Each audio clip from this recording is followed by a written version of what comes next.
kasih Bu Nuriana, pemaparan yang luar biasa sehingga ada banyak pertanyaan yang telah masuk. Namun demikian, Sobat Prestasi mohon menunggu dan bersabar karena soalnya kita akan menyimak terlebih dahulu pemaparan dari Bapak Sony Rustiadi yang akan membawakan materi sehubungan dengan komersialisasi teknologi. Baik, kepada Pak Sony yang terhormat kami persilakan Pak. Terima kasih Pak Arsana, suara saya terdengar baik ya? Sudah terdengar dengan baik Pak. Baik, Assalamualaikum warahmatullahi wabarakatuh, salam sejahtera untuk kita semua. Yang terhormat Bapak Kepala Pusat Prestasi Nasional, yang terhormat Bapak Koordinator Pendidikan Tinggi di Pusat Prestasi Nasional, Bapak Ibu fellow judges, wah seperti itu ya American Idol, jadi panggilannya judges karena juri. Kemudian juga yang terhormat Pak Arsana yang juga menjadi moderator. Saya sempat deg-degan kenapa ada Nicholas Saputra siang ini ya. Ternyata kembarannya ini Pak Arsana ya, mantap. Terima kasih, perkenalkan nama saya Sony Rustiadi, saya berasal dari Institut Teknologi Bandung dan menjadi koordinator dalam bidang komersialisasi riset dan teknologi tepat guna.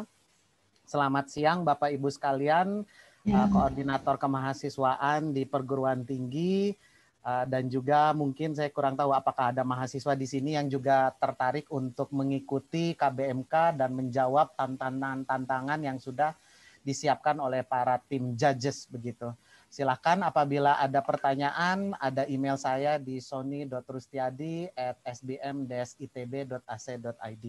Terima kasih atas kesempatannya kepada Puspresnas untuk menjelaskan sedikit mengenai bidang komersialisasi, melengkapi penjelasan dari Ibu Ana Amalia dan Ibu Nuriana Toha. Silakan dilanjut. Baik, ini adalah tema seperti sudah dijelaskan tadi, ada kata-kata mungkin kalau dari komersialisasi teknologi kita menangkap ada inovasi begitu di situ, kemudian ada poverty eradication. Tentunya dalam bidang kategori komersialisasi teknologi kita melihat kebermanfaatan dari riset-riset dan teknologi yang dihasilkan oleh perguruan tinggi begitu ya. Tentunya mengikuti tema pada tahun ini yang disetujui oleh seluruh juri bahwa ekosistem energi bersih dan terjangkau dan persiapan era pasca COVID, karena kita juga ingin menumbuhkan optimisme. Ya, COVID memang akan selalu ada, it will be always in our life gitu ya, it will stays. Jadi bagaimana kita secara optimis, insan bisnis, manajemen dan keuangan bisa mempersiapkan opportunity dan inovasi baru, terutama dalam persiapan era pasca COVID. Dilanjutkan, silakan. Kemudian deskripsi kompetisi, jadi khusus untuk kategori komersialisasi riset dan teknologi, teman-teman mahasiswa kita minta untuk mempersiapkan makalah dan video presentasi begitu ya. Mungkin tadi juga sudah dijelaskan bahwa tim terdiri dari 2 sampai 3 orang, jadi bisa silahkan apakah mau duo atau mau triple begitu ya, atau trio, silahkan teman-teman mencari teman sejati ataupun soulmate untuk menghadapi KBMK 2021. Nah, tugas untuk kategori komersialisasi riset adalah mengidentifikasi riset dan teknologi tepat guna yang berpotensi untuk dikomersialisasikan. Nah, teman-teman, sebenarnya teknologi ini apa? Teknologi tidak hanya bersifat informatika atau komputer ataupun virtual reality begitu ya. Teknologi bisa saja merupakan kebaruan dalam bidang pencelupan warna untuk batik misalnya. Nah, ataupun hal untuk packing makanan siap saji misalnya. Asalkan ada kebaruan di situ, kita bisa bilang itu adalah merupakan teknologi. Jadi mohon Bapak Ibu, para koordinator kemahasiswaan pembimbing, kemahasiswaan juga bisa memberikan semangat buat teman-teman kita bahwa teknologi tidak hanya bersifat digital dan komputer, tapi merupakan suatu kebaruan dalam sebuah hal yang bermanfaat bagi perikemanusiaan begitu. Jadi misalkan tadi teknologinya, wah Pak, saya menemukan, teman saya menemukan pencelupan batik yang belum pernah ada sebelumnya, dan ini batiknya misalnya organik, kemudian tidak merusak lingkungan dan tidak pernah ada sebelumnya. Nah, itu bisa kita kategorikan sebagai sebuah teknologi. Nah, dari mana teman-teman bisa menggunakan ataupun mengambil sebuah studi kasus? Yang pertama adalah hasil riset yang dilakukan inventor di perguruan tinggi di mana mahasiswa berasal, ya. Jadi bisa saja teman-teman mencari ke laboratorium atau ke dosen-dosen atau mahasiswa tingkat akhir yang melakukan tugas akhir, kemudian menemukan sebuah invensi, dipersilahkan. Pak, bagaimana kalau kami dari mungkin perguruan tinggi yang vokasi, yang mungkin tidak ke arah kebaruan, kita yang sudah disebutkan oleh Ibu Ana Amaliah tadi, dimungkinkan untuk menggunakan invensi dari perguruan tinggi lain. Begitu ya. Tentunya nanti setiap inventor harus memberikan konsen atau persetujuan bahwa invensinya akan dijadikan sebuah kasus di dalam kompetisi bisnis manajemen dan keuangan tahun 2021 ini. Kemudian dalam semangat gotong royong dan keguyuban, ya, didikti bahwa teknologi juga bisa dipilih dari proposal program kreativitas mahasiswa di perguruan tinggi, baik di mana mahasiswa berasal maupun dari perguruan tinggi lain. Ya, jadi tetap teman-teman juga bisa hunting, wah ini ada pemenang PKM tahun lalu, dipersilahkan. Tentunya sekali lagi harus melengkapi dengan konsen dari si inventor. Sekali lagi yang tadi dikatakan Bu Ana Amaliah, ya, Indonesia ini sangat kaya, orang-orangnya sangat pintar, invensi-invensinya pun sangat luar biasa. Silahkan teman-teman kalau misalnya di perguruan tingginya atau malah kenal dengan inventor dari perguruan tinggi lain, silahkan dikontak, kemudian beliaunya memberikan konsen, silahkan untuk memasukkan dalam kompetisi KBMK ini. Begitu ya. Selanjutnya juga dalam keguyuban tadi, ini merupakan inovasi dan merupakan arahan baru dari Puspresnas, baik di kategori perencanaan bisnis bersama Ibu Nuriana Toha maupun di kategori komersialisasi teknologi bersama saya, teman-teman finalis dari Dikmen, terutama finalis dari Kopsi dan Fiksi yang logikanya tentunya sudah berlanjut dari SMA atau SMK berlanjut ke perguruan tinggi, ingin menggunakan lagi proposalnya saat mengikuti Fiksi dan Kopsi, itu dapat dimungkinkan untuk diikut sertakan dalam 2 kategori yang spesial KBMK. Wah, setiap koordinator pasti menganggap kategorinya spesial ya Pak Asana ya. Nah, tapi spesialnya Bu Nuriana dan saya adalah keberlanjutan baik dari dikti, dari proposal PKM, maupun dari Dikmen, yaitu Kopsi dan Fiksi. Tentunya untuk yang Kopsi dan Fiksi diperlukan untuk memenuhi atau melampirkan surat persetujuan pengikutsertaan finalis Kopsi atau Fiksi. Jadi ada di lampiran pedoman, ada, nanti saya akan tunjukkan, ini akan berlaku baik untuk perencanaan bisnis maupun di komersialisasi teknologi, bahwa finalis, ya tadi Bu Nuriana Toha sudah menjelaskan ya, mungkin ketika SMA bareng mengikuti Fiksi dan Kopsi, kemudian ketika melanjutkan perguruan tinggi ini pisah begitu, yang satu ke perguruan tinggi A, yang kedua perguruan tinggi B. Nah, selain teman-teman bisa bergabung dalam tim Kampus Merdeka, di mana tim Kampus Merdeka itu bisa berasal dari berbagai perguruan tinggi, dengan catatan ketua tim harus berasal dari program studi dalam keilmuan bisnis manajemen dan keuangan. Begitu. Selanjutnya, bisa dibantu, silakan. Nah, ya, terima kasih.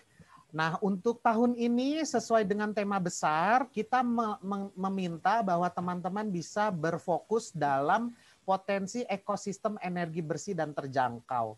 Jadi apapun itu yang terkait dengan energi bersih dan terjangkau, silahkan untuk bisa mengikuti. Mau itu misalkan mobil listriknya, mau itu baterai, mau itu apapun begitu ya. dipersilahkan.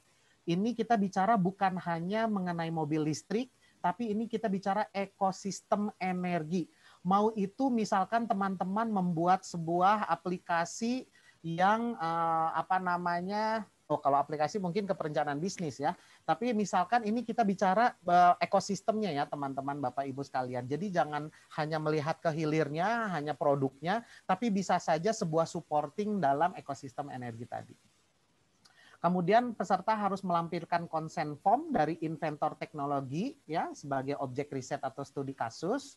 Kemudian untuk babak penyisihan, mungkin teman-teman Bapak Ibu sekalian juga sudah paham bahwa KBMK kita punya 2 tahap, yaitu tahap penyisihan dan tahap final. Nah, tahap penyisihan ini terbagi 2, yaitu penyisihan babak administratif, jadi seluruh form-form yang diminta oleh panitia perlu dilengkapi sebelum kemudian direview oleh tim reviewer, dan kemudian batch 10, batch 15, atau batch 20-nya akan diundang ke babak final.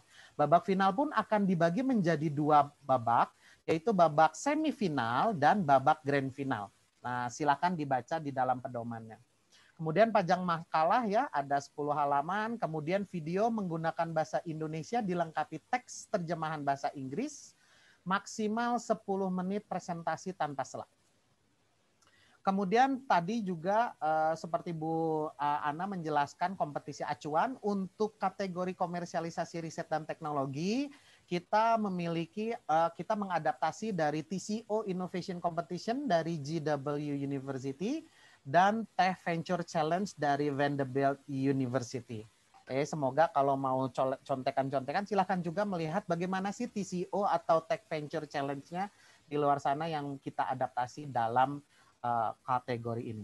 Teman-teman hanya diminta untuk babak penyisihan melakukan analisa teknologi readiness level sesuai dengan narasumber di European Commission dokumen tahun 2014 ya. Di Indonesia sudah diadaptasi oleh BPPT ataupun Kemristek-Dikti dulu yang sekarang sudah bergabung di Kemendikbud, yaitu konsep TKT, tingkat kesiapterapan teknologi. Nah, silahkan dicari apa itu TRL atau TKT dan kemudian disiapkan presentasi dan makalahnya. Selanjutnya silahkan. Pak Sony, waktu tersisa 2 menit. Siap. Terima kasih Pak Sana.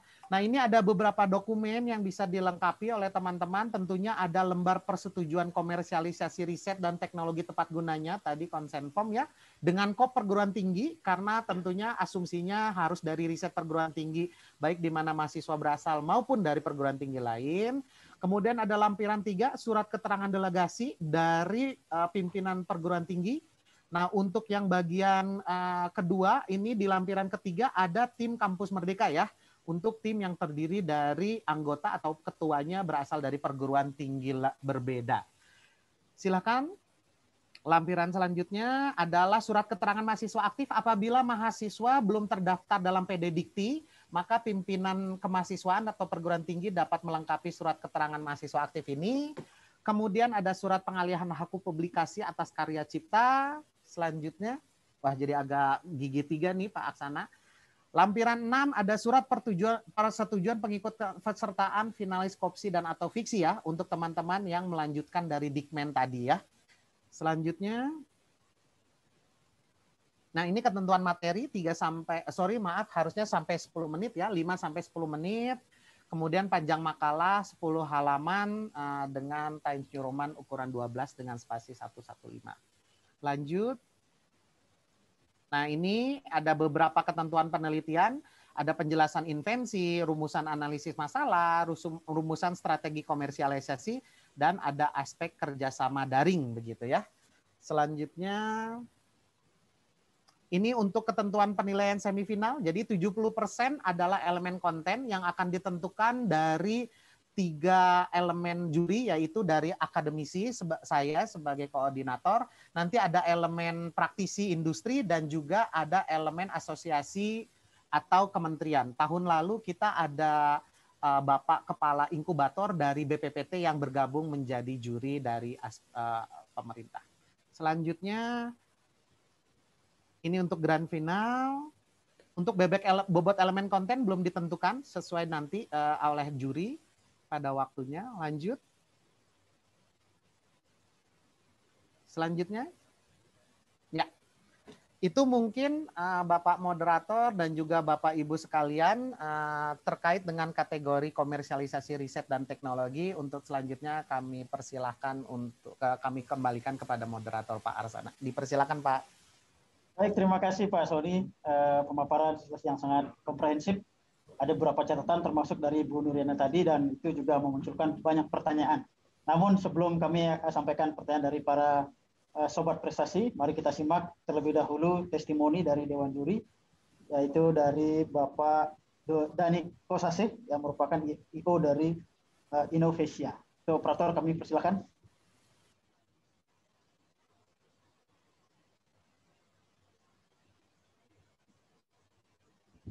Mahasiswa nasional bidang ilmu bisnis manajemen dan keuangan di bulan September tahun 2020 tahun lalu.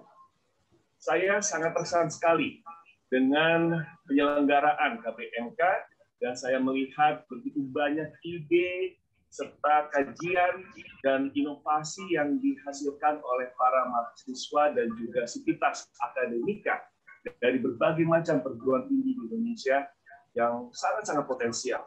Dan saya yakin bahwa ide-ide tersebut dapat dilanjutkan dan juga dapat dihilirisasi dengan dunia industri. Bahkan tidak hanya ide, sudah ada beberapa yang memang masuk ke dalam hilirisasi dengan dunia industri.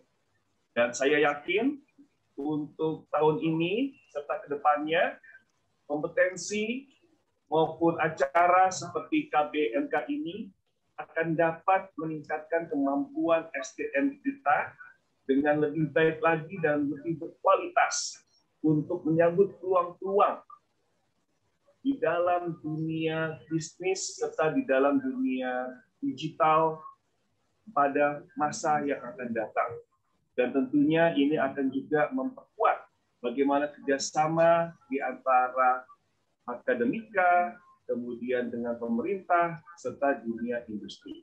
Karena itu, maju terus KBMK, dan saya nantikan untuk hasil-hasilnya dapat memberikan sukses story untuk Indonesia. Terima kasih, sampai berjumpa kembali. Dadah. Luar biasa tadi testimoni dari Bapak Dani Kosasih, Sobat Prestasi sudah dinantikan di gagasan kreatif di KBMK tahun 2021 ini. Baik, Sobat Prestasi, kami sudah merangkum beberapa pertanyaan yang sudah Sobat Prestasi sampaikan. Terdapat dua pertanyaan yang kurang lebih sama dengan pertanyaan-pertanyaan lainnya. Yang pertama ini kepada Ibu Nuriana. Ibu Ana, ada pertanyaan bagaimana yang bertanya ini merupakan dari berbagai kampus, ini hampir sama pertanyaannya. Apakah seorang ketua di tim lomba KBMK ini boleh dari selain ekonomi, Bu, terutama bisnis, manajemen, dan keuangan? Nah, bila mana contohnya adalah ekonomi pembangunan atau agribisnis. Nah, itu untuk Bu Ana. Kemudian untuk Pak Sony Ristiadi, karena menarik tadi dibahas adalah adanya kesempatan bagi para alumni fiksi dan kopsi. Apakah ini menjadi prioritas Pak Sony di KBMK ini? Baik, kesempatan pertama kami berikan kesempatan kepada Ibu Nuriana terlebih dahulu. Silakan, Bu. Baik Pak, terima kasih atas pertanyaan dari teman-teman semua. Ya, kalau dari ketuanya sih, saya rasa kalau dari ekonomi boleh ya Pak Sony ya. Bisa ya, dari ekonomi boleh, tapi agribisnis ya bisnis juga ya Pak ya. Boleh juga ya. Jadi tadi juga ada yang bertanya apakah dari digital bisnis digital boleh ya. Saya rasa boleh juga Pak. Jadi silahkan saja, monggo gitu ya. Mungkin kalau yang agak aneh misalnya ketuanya dari jurusan seni gitu ya. Mungkin itu rada-rada ya Pak ya. Tapi kalau masih bau ekonomi, bisnis, manajemen itu masih oke lah gitu. Baik. Bu Ana, ini ada pertanyaan yang masih memiliki korelasi. Bagaimana dengan kolaborasi antara kampus negeri dan swasta? Bu Nuriana, atau mungkin Bu Ana, silakan. Oke. Kebetulan tahun kemarin ya Pak, salah satu pemenangnya itu Betul. kolaborasi pemenang kedua kalau nggak salah ya, itu dari BINUS Bandung dengan Unpad Pak. Jadi nggak masalah. Ya cuma nanti silahkan aja di arrange siapa yang jadi ketuanya, tapi yang jelas jurusannya lah yang paling penting untuk menentukan itu. Jadi kita tidak membedakan antara negeri dan swasta. Di sini perlakuannya sama Pak. Baik, terima kasih Bu Nuriana. Selanjutnya kami berikan kesempatan kepada Pak Sony Rusdiadi. Silakan Pak untuk menjawab pertanyaan tadi. Baik Pak Arsana, terima kasih pertanyaannya. Memang karena ini persyaratan baru dan merupakan keguyuban antara Dikmen dan Dikti gitu ya. Pertanyaannya, apakah komersialisasi riset dan teknologi dan perencanaan bisnis hanya menerima dari fiksi dan kopsi? Tidak juga. Jadi silakan yang belum pernah ikut lomba pun ingin ikut silakan. Kemudian tadi yang saya jelaskan khusus untuk kategori saya, bahkan teknologinya bukan hanya dari perguruan tinggi ataupun perguruan tinggi di mana mahasiswa berasal atau perguruan tinggi lain, bisa saja dari proposal PKM, yaitu kompetisi lain di Dikti, maupun keberlanjutan dari finalis. Saya harus garis bawahi finalisnya ya Pak Arsana, bahwa yang bisa dilanjutkan baik di mungkin di perencanaan bisnis di Ibu Nuriana Toha dan komersialisasi riset dan teknologi di saya adalah finalis kopsi dan fiksinya begitu. Jadi dipersilakan teman-teman, apakah ada perbedaan sama seperti jawaban Bu Nuriana Toha antara PTN dan PTS? Tidak ada perbedaan. Mungkin saya ingin juga menjelaskan bahwa memang KBMK ini lebih kepada kompetisi penalaran ya Pak Arsana. Memang ada aspek aplikasi atau aplikatifnya, tapi lebih kepada juri-juri maupun nanti penilaian, terutama reviewer adalah akademisi dari dosen-dosen perguruan tinggi negeri dan swasta seluruh Indonesia. Begitu, kita akan melihat bagaimana teman-teman mengajukan sebuah argumen, membentuknya dalam sebuah konteks teori, dan kemudian memberikan evidence begitu. Jadi memang kompetisi ini lebih kepada penalaran dibandingkan aspek aplikatifnya begitu Pak Arsana. Jadi silakan buat teman-teman fiksi dan kopsi, tidak ada perbedaan dengan para finalis PKM ataupun mereka yang belum pernah ikut kompetisi. Ini semua level playing field, semua sama begitu Pak Arsana. Adek, ya, Pak Kadek silakan, Arsana, ingin menambahkan sedikit dari Bu Nuriana Toha. Memang kan ini setiap kampus ada jatahnya. Jadi setiap kampus maksimal mengirimkan 8 tim. Tadi kan dibilang masalah ketua, ini takutnya nanti ada bentrok gitu ya. Ada fakultas ini, misalnya fakultas A, B, C gitu kan. Terus ini jadi harus ada surat pengantar dari perguruan tingginya. Jadi supaya ada koordinasi internal perguruan tinggi, karena memang dalam ketentuan umum di pedoman maksimal itu ada 8 tim dari satu perguruan tinggi. Terserah 8 timnya itu mau seluruh cabang diikutin atau katakanlah ada berfokus pada cabang-cabang lomba itu saja. Mungkin itu sekedar untuk menambah karena perlu ada koordinasi internal perguruan. Baik, terima kasih Bu Ana, Bu Nuriana, Pak Sony. Ya, jadi sudah menjawab dengan sangat jelas. Sekali lagi para sobat prestasi ditekankan finalis, kemudian swasta negeri boleh, dan termasuk juga ada batasan yaitu 8 kompetisi. Baik, terima kasih. Selanjutnya kita akan bersama-sama menyimak materi berikutnya yang akan dibawakan oleh Ibu Tuntun Salamatun Zain. Beliau merupakan juri yang bidang koordinator audit investigatif. Nah, ini mungkin mendengar kata investigasi akan langsung menjadi daya tarik sendiri bagi sobat prestasi itu sendiri. Baik, kemudian materi kedua akan disampaikan oleh Bapak Imam Salahuddin. Beliau merupakan koordinator juri di bidang studi kasus operasional. Baik, yang pertama kami persilakan Ibu Tuntun. Halo Ibu Tuntun. Oh, halo. Halo, selamat siang. Baik. Mas. Suaranya jelas nggak? Suara saya jelas nggak? Sudah jelas. Oke, terima kasih. Waktu tepat kami persilakan Ibu Tuntun. Slide-nya. Oke, selamat siang. Assalamualaikum warahmatullahi wabarakatuh. Ya, kita akan lihat untuk kompetisi yang ini adalah kompetisi audit investigatif atau kompetisi audit keuangan investigatif. Itu sama saja sebetulnya. Perkenalkan, nama saya Tuntun Salamatun Zain. Saya mengajar di SBM ITB. Nah, di SBM ITB kebetulan juga ada mata kuliah mata kuliah pilihan terkait audit begitu. Nah, untuk kali ini untuk kompetisi audit investigatif, boleh bisa ini nggak Mas? Next slide-nya. Oke, di sini ada ruang lingkup ya. Oke, ruang lingkup terkait kontennya, kontennya ada deskripsi lomba, babak penyisihan, kemudian babak semifinal dan babak final, kemudian nanti Q&A nanti terakhir begitu ya. Nah, selanjutnya untuk deskripsi lomba. Next, Mas. Di sini ada tugas dan ruang lingkup gitu ya. Nah, kenapa sih sebetulnya harus ada audit investigatif gitu ya? Secara garis besar, kita tahu yang namanya beberapa peristiwa saat ini ya atau keadaan saat ini terkait yang berkaitan pada seseorang atau kelompok yang terlatih dengan pengalaman. Nah, kemudian juga ketika ada temuan itu harus ada di audit begitu ya. Nah, kemudian pengembangan temuan audit itu ini harus ada yang dapat digunakan sebagai sumber informasi. Maka dilakukanlah yang disebut dengan audit investigatif. Nah, bagaimana pelaksanaan dan sebagainya. Nah, secara garis besar gitu ya, proses pelaksanaan pemeriksaan atau audit investigatif itu dapat menjadi 6 tahap gitu ya. Ada tahap perencanaan dan perencanaan, pengumpulan bukti, tahap evaluasi bukti dan tahap pelaporan. Ini intinya kenapa harus dilakukan audit investigatif. Jadi apalagi saat sekarang gitu ya, dengan kondisi saat ini ada terkait beberapa kasus yang relevan dengan saat ini, maka kita akan munculkan.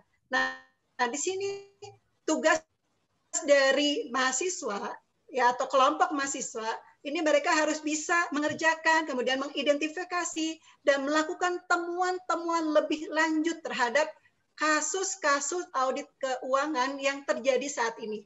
Nanti kita akan berikan kasusnya untuk kemarin itu sudah pada tahap penyisihan ya. Nah, ini mereka harus bisa melaksanakan dan mengidentifikasi dan melakukan temuan dari kasus tersebut. Lanjut, Mas. Kemudian untuk selanjutnya kita acuannya untuk kompetisi lomba ini yaitu Olimpiade Auditing Audit Nasional BPK, lalu ada Internal Audit Challenge Indonesia. Nah, kenapa sih audit investigatif itu menjadi sangat penting gitu ya? Ini sebetulnya ini hal yang paling menarik gitu ya. Tidak hanya di kalangan mahasiswa yang memang notabene ekonomi atau akuntansi atau berbasis akuntansi, tapi mahasiswa yang memang non ekonomi juga mereka akan tertarik yang namanya audit investigatif. Jadi audit investigatif itu sangat penting apabila nanti hasil auditnya ini menunjukkan bukti adanya kira-kira pelanggaran hukum material dan formalnya seperti apa gitu ya, karena nanti kan terkait hukum pidana material dan sebagainya. Tuh. Jadi kita ada acuannya adalah seperti ini. Lanjut, Mas. Kemudian nanti para mahasiswa ini pada tahap babak penyisihan ya, kita harus mahasiswa itu harus melakukan submisi, yaitu diantaranya sudah ada di buku panduan, tetapi akan saya bacakan kembali, yaitu panjang makalah untuk seleksi ini terdiri dari maksimal 10 halaman ya. Kemudian juga tentu dengan huruf Times New Roman berukuran 12 begitu. Kemudian juga mahasiswa nanti harus videonya harus menggunakan bahasa Indonesia, nanti dilengkapi dengan teks terjemahan bahasa Inggris. Kemudian durasi waktunya juga maksimal 10 menit untuk presentasi tahap salah gitu. Kemudian juga untuk aturan pengurangan skor nanti diterapkan apabila melebihi ketentuan makalah. Lanjut, Mas. Nah, ini beberapa kriteria penilaian untuk babak penyisihan ya, karena para teman-teman mahasiswa sudah masuk ya, ini sudah melewati babak penyisihan ini. Yaitu kriteria penilaiannya adalah di sini ada beberapa aspek, yaitu ada aspek substansi pemahaman kasus, kemudian aspek teknis audit keuangan, ada aspek orientasi jawaban, lalu ada aspek presentasi, lalu ada aspek kerjasama kelompok secara daring. Ini kita juga masih karena online, masih kita masuk ke dalam kriteria penilaian sebesar 5. Kemudian setelah mahasiswa lolos, kita lanjut ke tahap berikutnya, yaitu tahap semifinal. Ya. Di dalam tahap semifinal ini, para mahasiswa harus melakukan submisi, yaitu makalah, ya, makalah dan bahan presentasi tentu. Nah, ini tugasnya adalah untuk untuk elemen konten yang nanti akan diberikan pada waktunya kepada para mahasiswa yang sudah lolos begitu ya di tahap semifinal ini sesuai dengan jadwalnya. Nah, ini beberapa penilaiannya adalah yaitu ada dua elemen berupa konten dan elemen presentasi, masing-masing 70% dan presentasi 30%. Nah, kemudian nanti di kriteria penilaiannya, Mas, tolong di next slide. Nah, ini untuk kriteria penilaiannya untuk babat semifinal. Nah, tetap kita ada 2 komponen, yaitu organisasi dari materi dan waktu presentasi. Masing-masing diantaranya bagaimana kemampuan berkomunikasi, kemudian juga kejelasan dan teknik presentasi, lalu ada manajemen waktu, kemudian kelancaran presentasi dan kerjasama di antara anggota tim saat presentasi. Dan yang berikutnya, yang kedua adalah pertanyaan dan jawaban gitu. Nah, ini terkait kemampuan untuk mempertahankan rekomendasi bagaimana menggunakan materi yang dipresentasikan, kemudian juga kreativitas dalam memberikan jawaban, lalu kerjasama juga tetap kita munculkan, yaitu kerjasama tim dalam memberikan jawaban. Nah, yang paling ini adalah etika. Bagaimana etika dalam memberikan jawaban para mahasiswa tersebut. Kemudian, selanjutnya adalah ketika mahasiswa atau para sudah lulus ke tahap semifinal, kita masuk ke tahap grand final. Ya, ini juga tetap harus melakukan submisi terdiri dari bahan presentasi tetap ya. Nah, kemudian makalah tidak ada, bahan presentasi berupa PPT. Nah, tugas untuk elemen konten juga sama seperti semifinal, yaitu ini juga ada babak 2 elemen, yaitu elemen konten dan elemen presentasi, masing-masing 70% dan 30%. Di berikut kriteria penilaiannya, apakah sama dengan semifinal atau tidak gitu. Kita lihat next slide. Ya, ini juga ternyata sama dengan ini untuk kriteria penilaian, ada organisasi dari materi dan waktu presentasi, dan juga pertanyaan dan jawaban. Selanjutnya, Mas.